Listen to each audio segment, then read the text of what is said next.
Mesdames et messieurs, bonsoir, nous sommes dans Paris, dans Beaugrenelle actuellement avec mon cher Alex. Vraiment, matin quoi. Oui, j'ai dit bonsoir.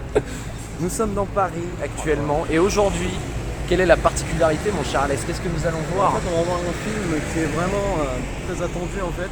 C'est Oui. tout simplement Dune. Et oui, le film Dune du réalisateur Denis Villeneuve, le réalisateur québécois qui a évidemment fait des films incroyables comme Incendie, Premier Contact ou encore Sicario. Et voilà, on va voir le film. Moi j'attends avec impatience. On vous filmera notre réaction après et puis Réaction après, à chaud. après on va voilà à chaud et après on vous expliquera ce qui nous a plu dans le film. Oui, nous sommes dans la salle Dolby Atmos de Beaugrenelle. Non mais là mec. Voilà. Ça va. Et Alex découvre la salle. Ouais. Moi, c'est pas la première fois que j'y suis allé, j'étais allé voir Avengers Endgame, très bon film, n'allez pas le voir. T'as vu une game dans cette salle. Salut, ça simplifie. Ah ok, au revoir. Bonne journée. Mais j'ai même plus besoin de voir le film, genre la salle est vraiment Est-ce que incroyable. tu peux nous faire une petite démo du siège? Ah oui. Si t'appuies là, Siège. Tu le mets comme tu veux. ça va être incroyable. Bon, Incroyable. En fait j'ai juste hâte en fait vraiment. faire un petit... Je crois qu'on est sur l'armure. Le solo, oui.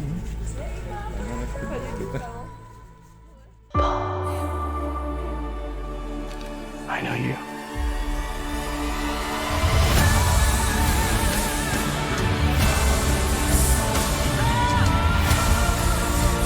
One day, the legend will be born. All of civilization depends on it. The future. I can see it.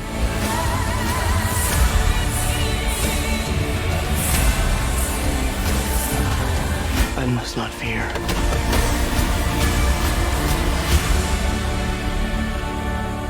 Fear is the mind killer. Je m'en vais.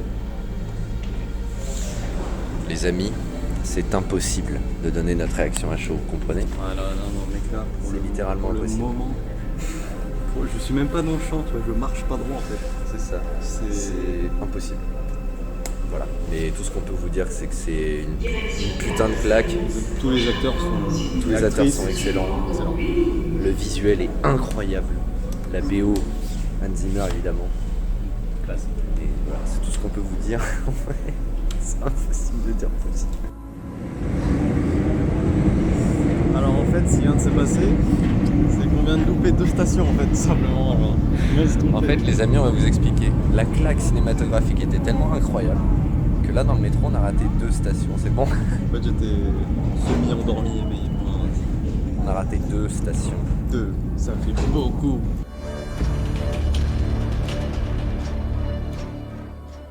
Ça va pas, ça va pas. Non, Timothée Chalamet, il est pas fort. Hein. Le chercher à la baisse, c'est tellement bugué pour le dire. Timothée Chalamet.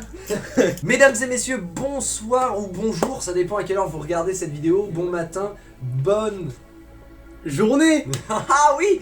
Non mais faut pas faire ça. En tout cas, on espère sincèrement que vous allez bien, ça y est. Combien de jours se sont passés depuis notre visionnage? 28. Alors non. Non, combien Oh, ta voix, elle a fait... 5 jours. 5 jours, voilà, on l'a vu dimanche et nous sommes actuellement jeudi pour tourner cette critique. Et donc voilà, on va pas tard, on va... Allez, on va commencer. Voilà, on va là faut qu'on commence parce que j'ai beaucoup trop de choses à dire. Moi, j'en ai pas du tout. J'ai pas aimé le film, il est nul à chier. Voilà. C'est bon. Et je vais me lever à chaque seconde. C'est ça qui te lève à chaque fois. Dans les images que vous avez vues juste avant, nous ça s'est passé il y a un petit moment, mais effectivement, énorme claque cinématographique, je pense qu'on n'a pas besoin de le rappeler. En fait, j'étais perdu, moi. J'avais plus les mots. C'est ça. Plus Avec à la fin du film, on n'avait pas les mots, quoi. On était complètement bouche bée. Et d'ailleurs, sensation très particulière à la fin du film, j'arrivais pas réellement à fixer mon avis. Tellement en fait on s'en est pris plein la tronche. Ouais. C'est-à-dire que du début à la fin du film, les effets visuels sont sublimes, avec je dirais probablement le film visuellement le plus beau que j'ai jamais vu de ma vie. Ouais. Moi vraiment à la fin du film j'avais ce truc de me dire mais c'est un bon film, Ouais. j'ai aimé ou j'ai... Moi, j'arrivais pas à le comparer à d'autres films. C'est pour ça que c'est un film unique. Exactement, c'est ça, comme ça, c'est Mais j'ai un problème. Il adore tellement le film, il arrive plus à parler. C'est Bien. Oui, voilà, c'est ça. Quand on a voulu le comparer à d'autres films, c'est là qu'on s'est rendu compte que il était incomparable, que c'était un très très bon film, même un film excellent. Film réalisé évidemment par Denis Villeneuve, on vous l'a dit d'ailleurs en début de vidéo. Très très beau cast avec, je pense que tu peux les dire du coup. Il y a Timothée Chalamet, Absolument. Zendaya, Rebecca Ferguson, Oscar Isaac, et j'en passe. Stellan Skarsgård, Dave Bautista aussi. Dave Bautista également. Vu que tu as cité les acteurs, je pense que c'est le premier point sur lequel on peut partir. Il y avait Josh Brolin. Josh Brolin, ouais, ça va, on a juste oublié Josh Brolin. On va faire une critique évidemment avec spoiler et sans spoiler dans cette vidéo. Je n'ai aucune idée de la durée de la vidéo, mais je vous mets ici au centre de l'écran la durée, voilà le moment où on commence la critique avec spoiler. Les acteurs sont excellents, tous, sans aucune exception. On va dire qu'il y en a qui se démarquent un petit peu. Je vais dire commencer par Timothée Chalamet. Il a une grande présence dans le film. J'ai pas d'autres mots, hein. Non, franchement, il a bien joué. Même Oscar Isaac, le daron. Ah ouais, Oscar Isaac. bien la sagesse et le père. Là. Ouais, puis grosse présence à l'écran. Je pense que c'est la première fois qu'il impose un avec truc. Sa barbe là. Il impose vraiment un truc dans ce film. Et c'est vrai que c'est la première fois qu'on le voit un petit peu comme ça, et du coup, ça fait un truc de voir Oscar Isaac de cette manière-là. Rebecca Ferguson aussi, qui a très bien joué la maman. Et Rebecca Ferguson qui est... grave kiffé comme... Allez. On retrouve d'ailleurs une grosse relation mère-fils du coup entre Timothée Chalamet et Rebecca Ferguson, et cette relation, on la vit, on la ressent vachement. De par justement le très très bon acting de Timothée Chalamet et Rebecca Ferguson. Stellan Skarsgård, excellent dans le rôle du baron Harkonnen. Il est très très imposant. Il est marrant un peu le... Tu le trouves marrant le baron Harkonnen? Non mais... Je le trouve super drôle, c'est un mec horrible, mais il est super drôle. Même le personnage genre. Ouais, il impose vraiment quelque chose. Et en fait, ce qui fait la force de ce personnage, c'est sa puissance, mais pas sa puissance physique en fait. C'est surtout cette... il impose réellement quelque chose. Voilà, une grosse prestance. Et puis on voit clairement que tout le monde en a peur en fait. Bon sinon effectivement il y a des acteurs qu'on ne voit pas énormément, comme les deux acteurs qui font partie du peuple des Fremen. Je pense notamment à Javier Bardem et Zendaya, qu'on ne voit pas énormément dans ce premier film, mais on espère, si le premier cartonne, on les verra plus dans la suite de Dune qui est normalement prévue. En tout cas pour l'instant ça part sur de très bonnes bases, puisqu'au moment où nous sommes en train de tourner, le film a déjà fait plus de 1 million d'entrées en France en une semaine, donc ça c'est vraiment pas mal. Mais si je me trompe pas, je crois que Dune, avec pass sanitaire tout ça, a fait autant d'entrées que Blade Runner 2049. Ah bah ouais, je savais pas. Bon bah voilà. Pour vérifier, mais je crois que c'est ça. Blade Runner 2049 évidemment réalisé également par Denis Villeneuve. On vous a cité clairement les acteurs qu'on retient le plus dans ce film, même si encore une fois ils sont tous excellents. Mais c'est vrai que quand on voit un cast comme ça fait un peu comme au basket, on se dit c'est un All-Star Game, ça va pas être super, parce que voilà, c'est juste des grosses stars et ils voulaient juste mettre le gros casting, alors que non, ça joue très très bien, les acteurs sont hyper crédible. Sinon dans le visuel, alors là, le visuel, on l'a vu en 3D d'ailleurs. Alors la 3D, on la voit pas énormément je trouve, mais il y a quand même ce petit truc qui ajoute une profondeur à l'image. Ça reste très très très léger, donc si vous allez le voir en 3D ou pas en 3D, je pense qu'il n'y a pas grand chose qui change. Il y a une vidéo hyper intéressante où Denis Villeneuve se fait interviewer par le fossoyeur de Finn, que vous pouvez aller voir juste ici. Non attendez, juste là, voilà, je vous mets le petit i actuellement, juste ici. On va vous mettre des petits extraits pour illustrer ce qu'on est notamment en train de dire, même si vous pouvez aller voir du coup toute l'interview sur la chaîne du Fossoyeur du film. Denis Villeneuve, il avait énormément de pression en fait pour faire ce film, c'est-à-dire que pour lui Dune, c'est le livre de science-fiction. Donc c'était un réel défi, et c'est la première fois qu'il a ressenti un peu cette espèce de pression, de se dire que voilà, il a vraiment un truc très important à faire véhiculer dans ce film, et il y est très très bien arrivé a priori, puisqu'il a parfaitement réussi à faire cette petite différence entre pas trop mettre de notions philosophiques dans le premier, comme ça ceux qui connaissent pas très bien Dune, même s'ils vont voir le film alors qu'ils connaissent pas l'univers, vont passer un très très bon moment et ne vont pas rien comprendre, et malgré tout faire un film adapté aux fans de Dune, et que voilà, les fans de Dune se retrouvent pas en mode putain mais c'est pas du tout du Dune ce que je regarde, ça n'a aucun rapport avec le livre. Moi par exemple je connaissais pas l'histoire de Dune, les livres, j'ai regardé le film, j'ai grave aimé. Moi c'est pareil, hein, je connaissais pas vraiment Dune, j'avais vu des extraits du film de David Lynch, mais j'avais jamais regardé vraiment. J'y suis allé malgré tout avec énormément d'attente, parce que moi je suis quand même un énorme fan de science-fiction. Pour ces images de désert, il a filmé avec une caméra bien spéciale. Avec tous les tests qu'on a fait, la caméra qui amenait qui s'approchait le plus des images que j'avais en tête, des textures que j'avais en tête, c'est la LF. Dans les scènes extérieures, Denis Villeneuve il a voulu utiliser vraiment la lumière du jour et qu'il y ait un ciel vraiment bien éclairé, une lumière du jour très forte. Et même quand les équipes étaient victimes lors de tempêtes de sable, lui il voulait vraiment rester et tourner pendant qu'il y avait les tempêtes pour donner encore plus de réalisme. Ouais, c'est-à-dire qu'il y avait des acteurs lors de Tempête de Sable qui étaient là, mais attendez, il faut qu'on arrête, là c'est juste le bordel. Et Denis Villeneuve et certains acteurs étaient vraiment là. Non, mais on reste, là c'est une journée où on va avoir des images de tarés, on reste ici quoi. C'est fou. Hein. Aucun éclairage artificiel quand ils étaient à l'extérieur, c'était tout le temps la lumière naturelle. Et du coup, ils ont voulu fixer leur date de quand ils tournaient dans le désert pour que le ciel soit blanc. Il y avait cette idée de créer,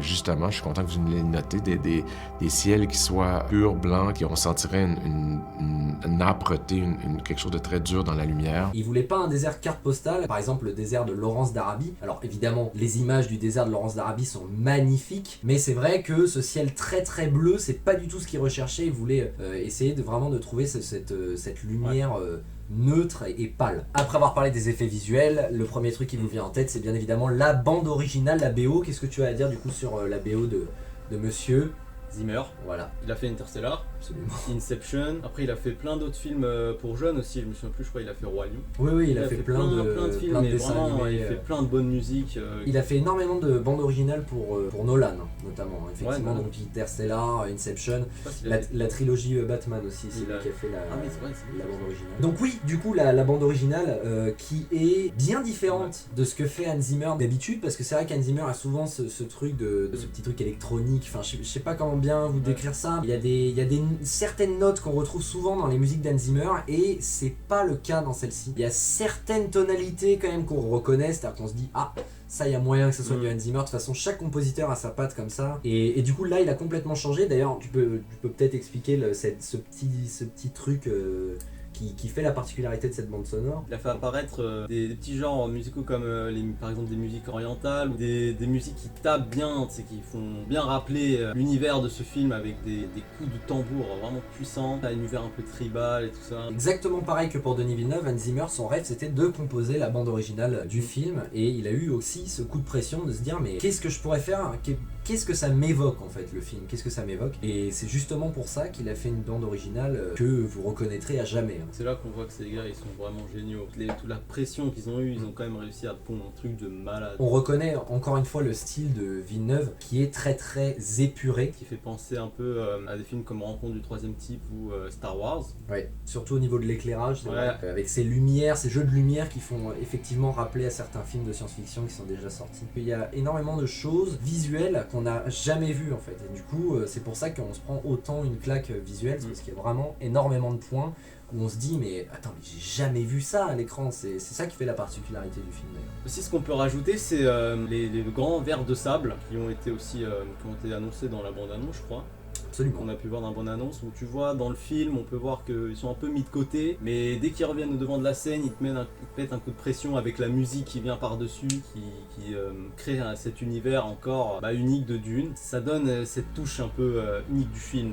La première apparition du ver de sable qui est extrêmement impressionnante. Donc évidemment là on va pas mettre plus de détails car c'est la partie sans spoiler. Mais dans la partie avec spoiler on va vous redébriefer cette scène qui est juste magnifique. Denis Villeneuve a essayé de mettre le moins d'images de synthèse possible. C'est-à-dire qu'il s'est fixé, pas de challenge je dirais, mais c'était un truc où il s'était dit ça. Il veut faire le moins d'images de synthèse possible et faire le plus de concret possible. Du coup il y a énormément d'objets qui ont été faits main. Même le look de toutes les familles, les Fremen, les looks sont vraiment originaux. Et par exemple ceux des Harkonnen, qui est vraiment des costumes un peu futuristes. Il y a beaucoup de trucs qui jouent sur le contraste avec par exemple les yeux des Fremen, les yeux bleus des Fremen qui font énormément contraste avec justement ce côté neutre et froid du désert. Et pareil, les petits crânes chauves des Harkonnen où ils sont tout blancs, qui fait énormément contraste avec justement leur tenue qui est extrêmement sombre pour le coup. Bon les amis, maintenant nous avons bien cerné le film pour vous. Faites attention, ceux qui n'ont pas vu le film et qui veulent le voir sans rien connaître, du moins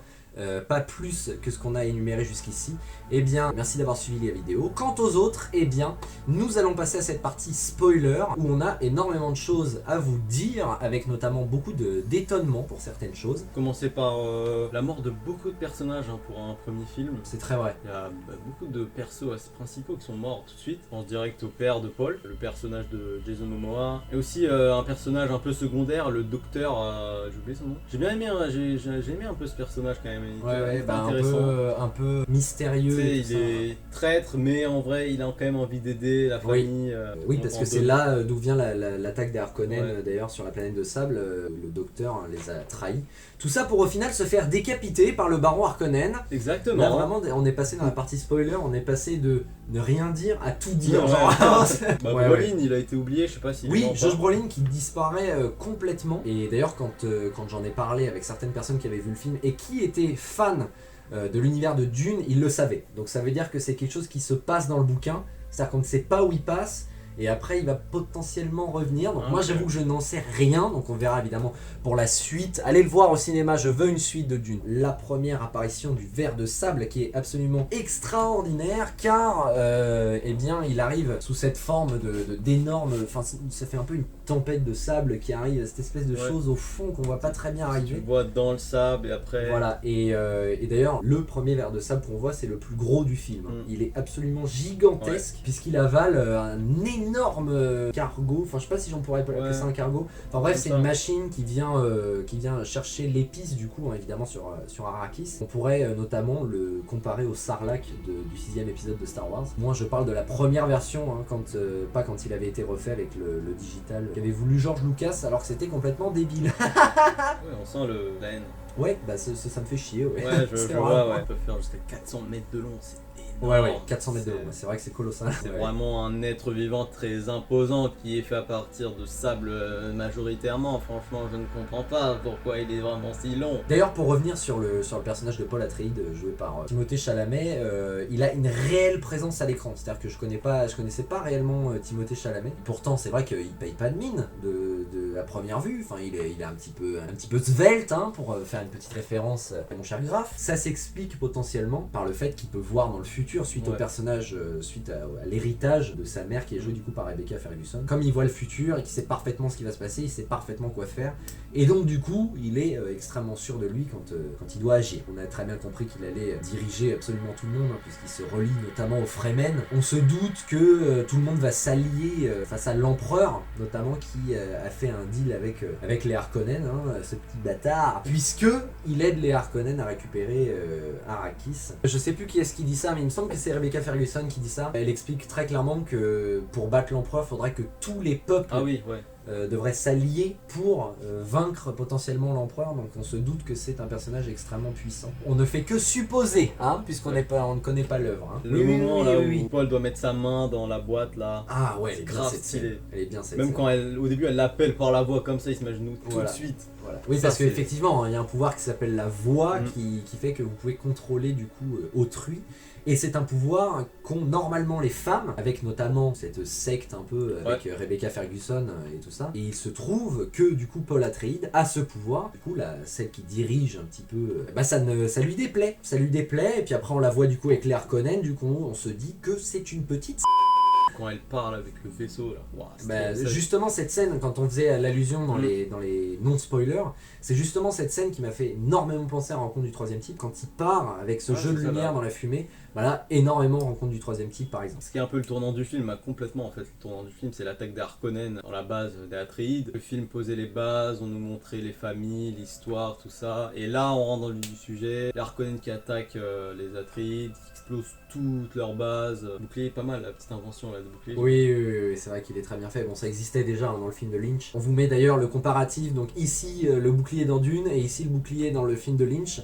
C'est exactement la même chose. On vit en fait l'attaque soudaine avec les personnages en fait. On s'y attend pas du tout et d'un seul coup, bam, ça nous arrive en plein dans la gueule quoi. Que d'ailleurs c'est hyper bien fait cette scène puisque au début on croit que c'est juste un personnage qui vient s'infiltrer Ouais, et je tout trouve que ça. c'était genre comme un espion, tu Voilà, regardes comme ça. exactement. Ouais. Du coup au final il y a toute l'armée des Harkonnen qui arrive, c'est bon. Plus l'armée avec laquelle ils se sont alliés. Hein. Ouais, les Sardaukar. Bon, des mecs qui sont juste là pour tout casser en fait. Voilà, les Sardaukar c'est des très bons combattants, des très bons combattants, j'ai du mal à le dire. Comme disait Alex, ils sont vraiment juste venus pour tuer. C'est leur passion numéro 1.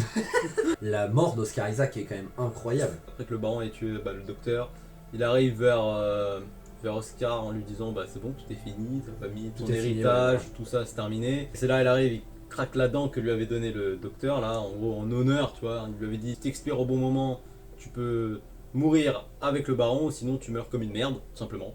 Voilà, mais il a choisi la première option, hein, comme un vrai roi, un vrai dirigeant, et hop, il a expiré au bon moment. Il a tué genre tous les mecs autour, lui et le baron, mais on sait pas s'il est mort. Il n'est pas mort.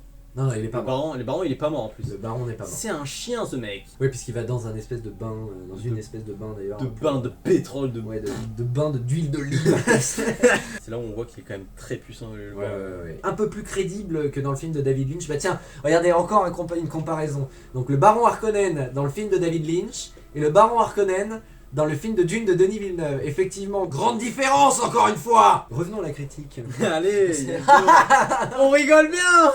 Oui. J'en veux plus, à chaque fois on pète un câble. C'est trop bien. T'imagines, les mecs ils font une critique, ils sont hyper taciturnes. C'est Ouais, nul à franchement, chier. j'aime pas le film. C'est à chier. Pourquoi nous avons fait une critique? Donc évidemment.